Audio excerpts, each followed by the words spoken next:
Hi കൂട്ടുകാരെ, എല്ലാവർക്കും ടിനോസ് ടേസ്റ്റിലേക്ക് സ്വാഗതം.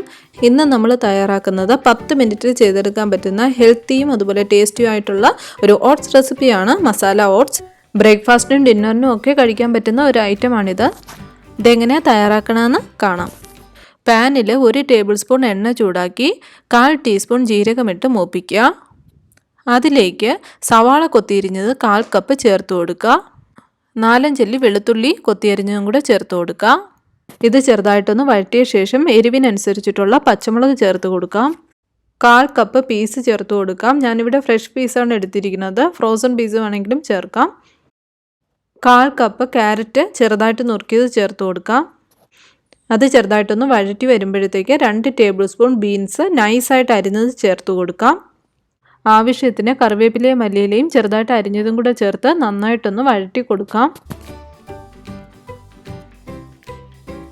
ആവശ്യത്തിന് ഉപ്പും കൂടെ ചേർത്ത് അടച്ചു വെച്ച് ഒരു 5 മിനിറ്റ് വേവിക്കുക. ഫ്ലെയിം സിമ്മിലാക്കി ഇടുക. അതിനുശേഷം അടപ്പ് തുറന്ന് നന്നായിട്ട് വഴറ്റി അതിലെ ഈർപ്പമെല്ലാം നന്നായിട്ട് മാറ്റണം.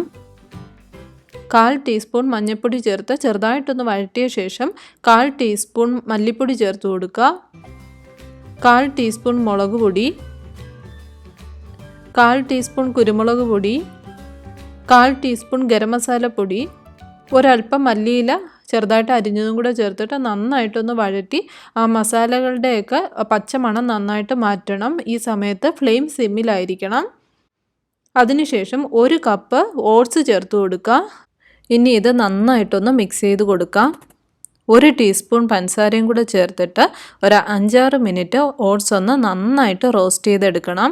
ഈ സമയത്ത് ഫ്ലെയിം എപ്പോഴും സിമ്മിലാക്കി ഇടാനായിട്ട് പ്രത്യേകം ശ്രദ്ധിക്കുക. ആവശ്യത്തിന് ഉപ്പും കൂടെ ചേർത്ത് കൊടുക്കുക. ഈ സമയത്ത് ഓട്സ് നല്ല തരിതരിപ്പായിട്ടുണ്ടാവും. ഇനി നമുക്ക് ഇതിലേക്ക് ഒരു 4 കപ്പ് വെള്ളവും കൂടെ ചേർത്ത് കൊടുക്കാം. ആവശ്യത്തിന് ഉപ്പും കൂടെ ചേർത്തിട്ട് ഒരു 5 മിനിറ്റ് കുക്ക് ചെയ്താൽ മതിയാകും. നമ്മുടെ മസാല ഓട്സ് ഇവിടെ റെഡി ആയിട്ടുണ്ട്. നല്ല സൂപ്പർ ടേസ്റ്റാണ് ഇതിന്. അപ്പോൾ തീർച്ചയായിട്ടും എല്ലാവരും ഉണ്ടാക്കി നോക്കൂ. പ്രിയപ്പെട്ടവരുടെ മുഖത്ത് പുഞ്ചിരി വിടർത്തൂ. Happy cooking.